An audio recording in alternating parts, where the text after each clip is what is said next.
ഇതിനെക്കുറിച്ച് അറിയാത്തവരും കേൾക്കാത്തവരും തന്നെ ചുരുക്കമാണ്. എല്ലാ വർഷവും ഓഗസ്റ്റ് 4 ലോക മൂങ്ങ ദിനമായി ആചരിക്കുന്നു. പരിസ്ഥിതി സംരക്ഷണത്തിൽ മൂങ്ങകളും വലിയ പങ്ക് വഹിക്കുന്നെന്ന് ശാസ്ത്രജ്ഞർ പറയുന്നു. കേൾക്കുമ്പോൾ ഒരുപക്ഷെ ചിരി വന്നേക്കാം. മൂങ്ങകൾക്കും വർഷത്തിൽ ഒരു ദിനം സ്വന്തമായുണ്ട്.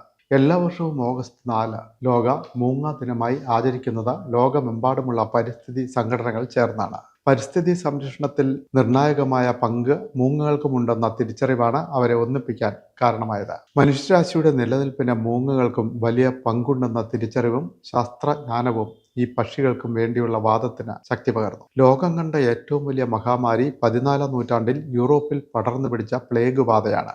AD 1347 മുതൽ 1351 വരെ യൂറോപ്യൻ ഭൂഖണ്ഡത്തിലെ മനുഷ്യരാശിയുടെ നിലനിൽപ്പ് തന്നെ സംശയത്തിലാക്കി. 20 കോടി ജനങ്ങളാണ് അന്ന് മരിച്ചൊടുങ്ങിയതെന്ന് പറയുന്നു. പ്ലേഗ് പരത്തുന്ന എലികൾ ക്രമാതീതമായി വർദ്ധിച്ചതായിരുന്നു മഹാമാരിക്ക് കാരണം. എലികളെ ഭക്ഷണമാക്കുന്ന വിവിധതരം മൂങ്ങകളെ വ്യാപകമായി വേട്ടയാടിയതാണ് എലി വർധനയ്ക്ക് കാരണമായത്. അതോടെ മൂങ്ങ വേട്ട പല രാജ്യങ്ങളിലും കർശനമായി നിരോധിച്ചു. ഇവയുടെ വംശവർദ്ധനവ് എലികളെ പല പ്രദേശങ്ങളിൽ നിന്നും ഇല്ലാതാക്കാൻ സഹായിച്ചു. മനുഷ്യന് ഒരു പക്ഷിയെ കൊണ്ട് ഏറ്റവും ഉപകാരം ലഭിച്ച സംഭവമാണിത്. ഇന്ത്യയും കേരളവും പ്ലേഗ് എന്ന മഹാമാരിയുടെ കരവലയത്തിൽ അകപ്പെട്ടിട്ടുണ്ട്.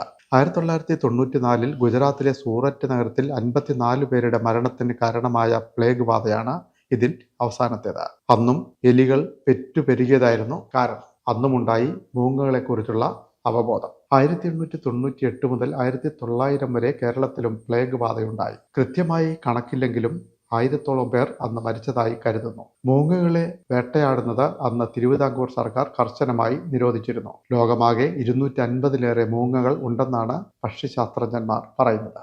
കേരളത്തിൽ 30-ലേറെ ഇനങ്ങൾ.